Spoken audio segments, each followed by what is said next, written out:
kami dari kelompok 4 akan mempresentasikan ide usaha kami yang bernama Rona Handcraft.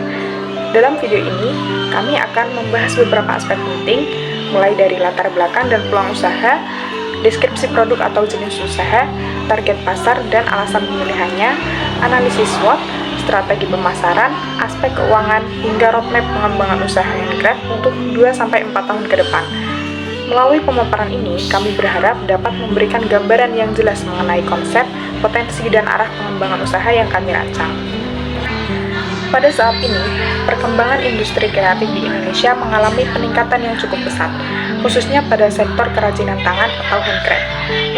Masyarakat juga tidak lagi mencari produk yang bersifat fungsional, tetapi juga produk yang memiliki nilai estetika, keunikan, serta makna personal. Selain itu, terjadi pergeseran tren dalam penggunaan hadiah atau souvenir.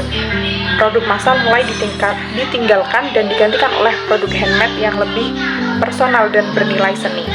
Hal ini membuka peluang usaha yang cukup besar di bidang kerajinan tangan. Salah satu bahan yang memiliki potensi besar adalah kawat bulu atau pip cleaner.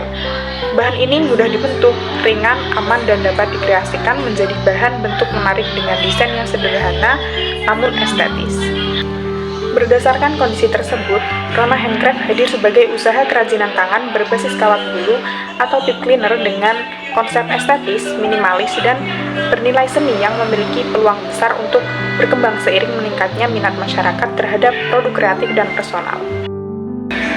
Rona Handcraft merupakan usaha di bidang kerajinan tangan yang memproduksi berbagai produk handmade dari pip cleaner. Setiap produk dibuat secara manual dengan memperhatikan detail, kerapian, serta keselarasan warna sehingga menghasilkan karya yang memiliki nilai estetika tinggi. Produk yang ditawarkan oleh Rona Handcraft antara lain adalah buket bunga handmade dari pip cleaner, souvenir untuk berbagai acara seperti ulang tahun, wisuda, dan pernikahan, mini dekorasi atau hiasan meja, serta produk custom yang dapat disesuaikan dengan permintaan konsumen. Keunggulan dari produk Rona Handcraft adalah desainnya yang sederhana dan estetis, tahan lama, tidak mudah rusak, dapat disesuaikan warna maupun bentuknya, serta cocok digunakan sebagai hadiah maupun dekorasi jangka panjang. Jenis usaha ini berfokus pada kerajinan handmade dengan konsep minimalis dan mengedepankan kualitas visual dan nilai artistik. Target utama dari Rona Handcraft adalah remaja hingga dewasa muda dengan rentang usia 17 hingga 35 tahun, khususnya pelajar, mahasiswa, dan pekerja muda yang menyukai produk handmade dan estetis.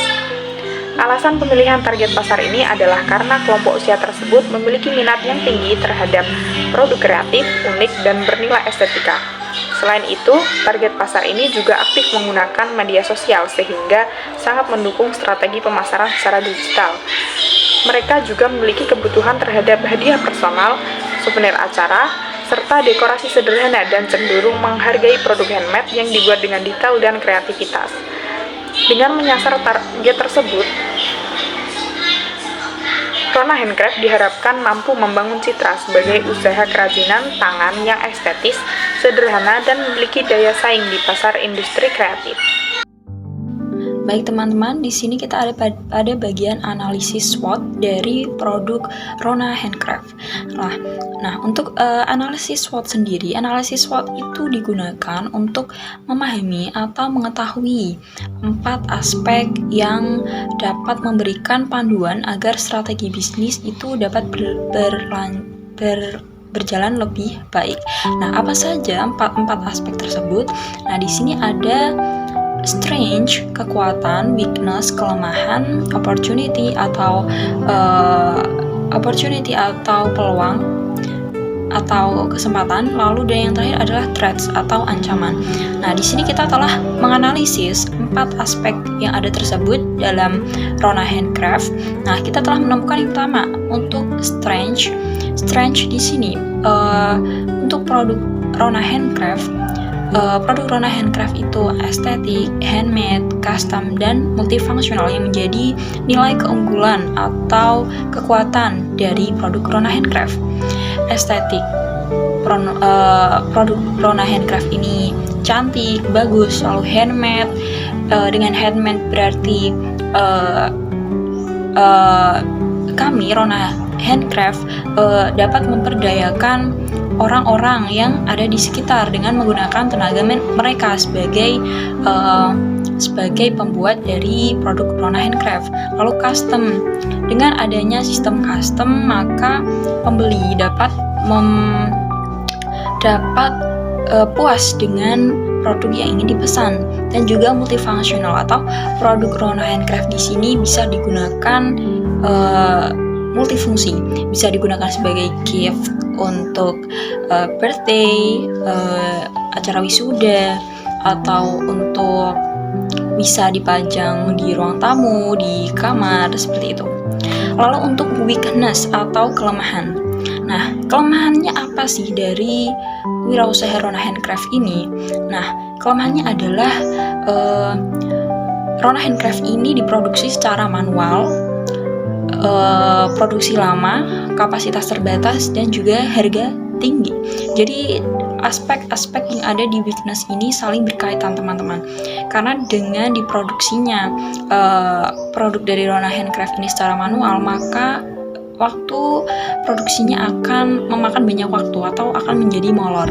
Nah, di sini maka jumlah produk yang diproduksi akan terbatas sehingga harga akan menjadi tinggi. Lalu opportunity atau kesempatan.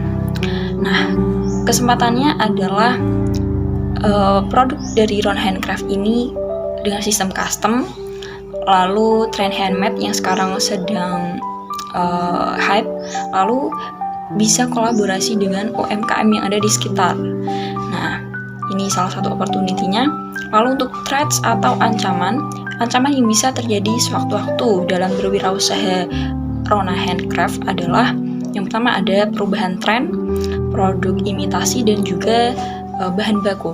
Jadi bisa saja karena produk Rona Handcraft ini bukan produk primer yang selalu dibeli, maka bisa suatu saat tren itu berubah sehingga suatu saat nanti kita tidak tahu apakah Rona Handcraft ini masih zaman atau tidak, apakah selera pasar itu berubah atau tidak.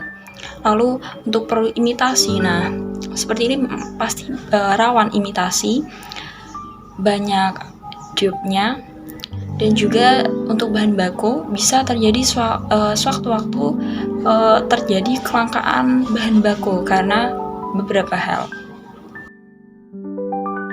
Lalu sekarang kita ada di slide strategi pemasaran. Nah, di sini adalah pendekatan yang terintegrasi untuk produk handmade yang menonjol di pasar. Nah, untuk Rona Handcraft sendiri akan menargetkan target pasar dengan segmentasi demografis untuk orang-orang yang berkisar dari usia 17 hingga 40 tahun. Nah, untuk positioning produknya adalah Rona Handcraft ini adalah produk yang estetik dan fungsional. Lalu untuk strategi produknya sendiri adalah dengan banyaknya variasi dan juga layanan custom.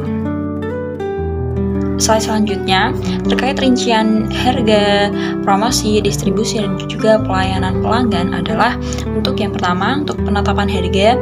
Penetapan harga ditetapkan berdasarkan biaya dan juga nilai seni. Jadi nanti kita dalam menetapkan harga itu berdasarkan value dari produk yang telah dibuat, seperti apakah produk yang dibuat ini menghabiskan banyak waktu, apakah produk yang dibuat ini menghabiskan banyak pikiran dan juga tenaga. Nah, dari situ kita akan menetapkan harga. Lalu untuk promosi, kita akan melakukan promosi melalui media sosial seperti TikTok, Instagram, Twitter, dan juga WhatsApp. Untuk distribusi, kita akan mendistribusikan produk kita melalui pasar online dengan sistem pre-order. Jadi nanti pelanggan bisa deal dengan seller terkait produk yang ingin dibuat, apakah ingin custom dan sebagainya. Lalu pelanggan melakukan check out produk dan juga nanti akan diberi estimasi pengerjaan seperti kira-kira 7 hari atau 14 hari, seperti itu. Nah, untuk yang terakhir, last but not least adalah pelayanan pelanggan dengan respon cepat dan komunikasi aktif. Jadi nanti di Rona Product untuk bagian customer service tidak ada yang namanya slow respond. Jadi di sini kami berusaha agar fast respond dan juga komunikatif terhadap pelanggan. Ya, bagian berikutnya dari presentasi proposal usaha kami kali ini adalah aspek keuangan. Dalam aspek keuangan ini kami membaginya menjadi beberapa bagian. Yang pertama yang akan kami jelaskan adalah mengenai ringkasan modal awal. Jadi pengeluaran apa saja yang kami butuhkan untuk membentuk bisnis ini. Ringkasan modal awal ini meliputi bahan baku yang digunakan untuk pembuatan handcraft itu, kemudian peralatan produksi, kebutuhan pengemasan dan juga promosi awal dan pemasaran, serta kebutuhan operasional awal. Dengan total modal awal keseluruhan itu hanya sejumlah 2 juta. Jadi menurut kami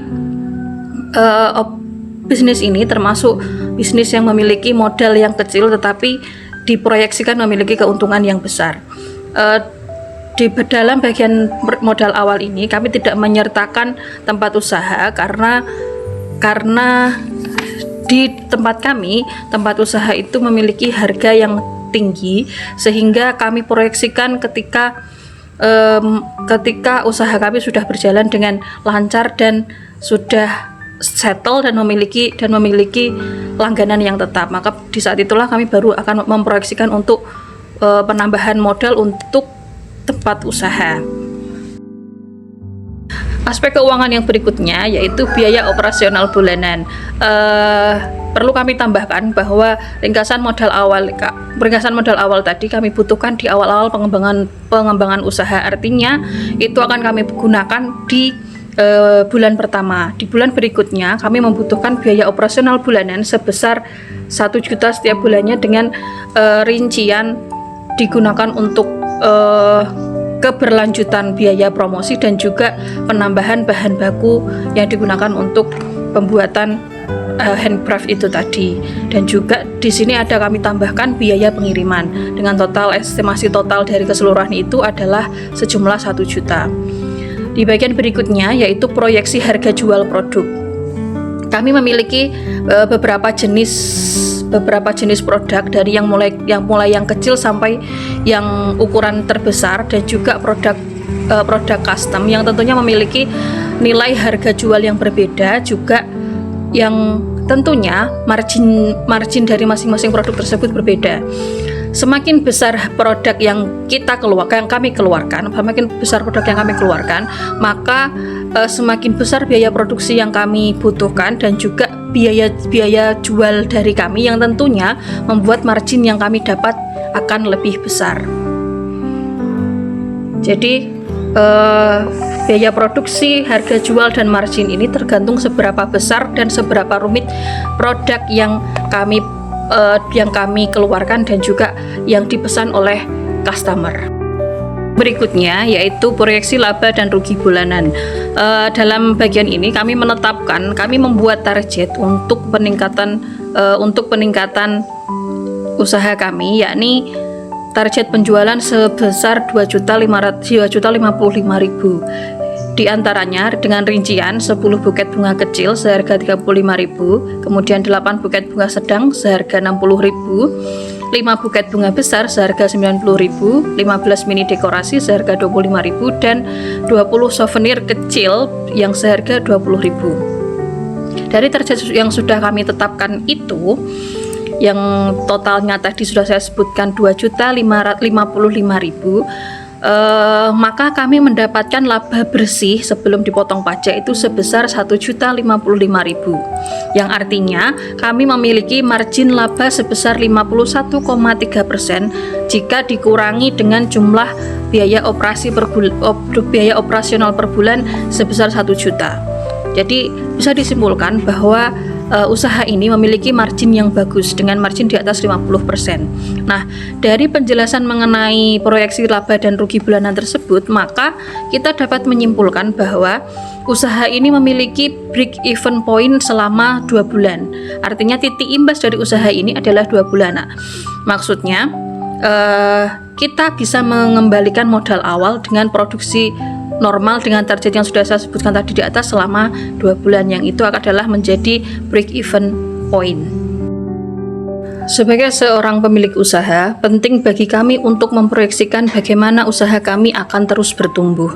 Maka, kami membuat beberapa target yang harus kami lalui dalam beberapa kurun waktu. Yang pertama, di kurun waktu bulan pertama sampai bulan ketiga, kami menargetkan untuk memiliki laba bersih sebesar 1 juta sampai 1.250.000. Kemudian hal itu harus meningkat di kurun waktu berikutnya, yaitu kurun waktu 4 bulan dari mulai bulan 4 sampai bulan 6. Yang target kami yang awalnya 1 juta, dari 1 juta ke 1.250.000, kami targetkan, kami naikkan 500.000 menjadi dari 1.250.000 menjadi 1.750.000. Dan target berikutnya di bulan berikutnya, yaitu bulan 7 sampai bulan ke-7 sampai bulan ke-12, kami memiliki target dari 1.750.000 menjadi 2.500.000. Itu adalah proyeksi laba bersih yang sudah kami targetkan, yang harus bertumbuh dalam setiap beberapa kurun waktu.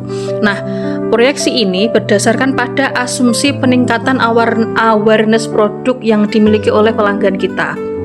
Juga faktor musiman. Faktor musiman itu bagaimana? Faktor banyaknya event yang mempengaruhi orang-orang yang akan memilih untuk membeli produk di kami. Misalkan event wisuda, event Valentine, event-event yang membutuhkan souvenir untuk diberikan kepada orang lain, apapun itu. Yang berikutnya adalah reinvestasi laba untuk pengembangan produk dan pemasaran, tentu saja akan kami laksanakan. Dari hal-hal yang sudah saya jelaskan, maka kesimpulannya adalah usaha yang kami canangkan memiliki prospek keuangan yang sangat sehat dengan modal awal terjangkau, yaitu hanya sebesar 2 juta rupiah. Nah, dari 2 juta rupiah tersebut, kami memiliki margin laba yang baik di atas 50%, dan proyeksi BEP yang cepat hanya 2 bulan kami sudah di titik imbas. Dengan strategi pemasaran yang efektif dan kualitas produk yang konsisten, usaha ini berpotensi memberikan keuntungan yang besar dan berkelanjutan. Slide ini adalah terkait roadmap wirausaha Rona Handcraft untuk beberapa tahun ke depan. Untuk tahun di 2026, product introduction and brand strengthening. Jadi kami di sini tim Rona Handcraft akan ada di tahap memperkenalkan produk kita kepada target market dan juga penguatan brand. Jadi kita masih pada dalam tahap pengenalan dan juga branding. Lalu untuk di tahun selanjutnya, di tahun 2027 adalah product development and production stabilization. Jadi di sini kita akan ada pada tahap pengembangan dan juga stabilisasi produk. Jadi kita akan mengembangkan dari segi variasi atau kualitas produk dan juga stabilisasi agar produk kita ini kualitasnya tetap stabil, tidak mengalami penurunan dan sebagainya. Lalu di tahun berikutnya, di tahun 2028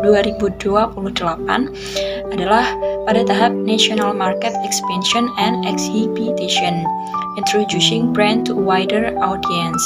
Nah, mungkin jika tahun-tahun sebelumnya wirausaha Rona Handcraft ini hanya menjangkau target market dengan di wilayah tertentu, maka untuk di tahun 2028 maka kami akan berusaha expand ke target market yang lebih luas.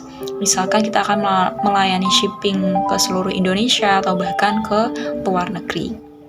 Lalu untuk di 2029 adalah brand strengthening and product diversification. Jadi penguatan brand dan juga exploring new product lines. Kita akan mengeksplor, mencari ide-ide baru, inovasi-inovasi baru agar agar Rona Handcraft ini menjangkau target market yang lebih luas dan juga memperluas segmen target market. Sekian untuk roadmap Rona Handcraft.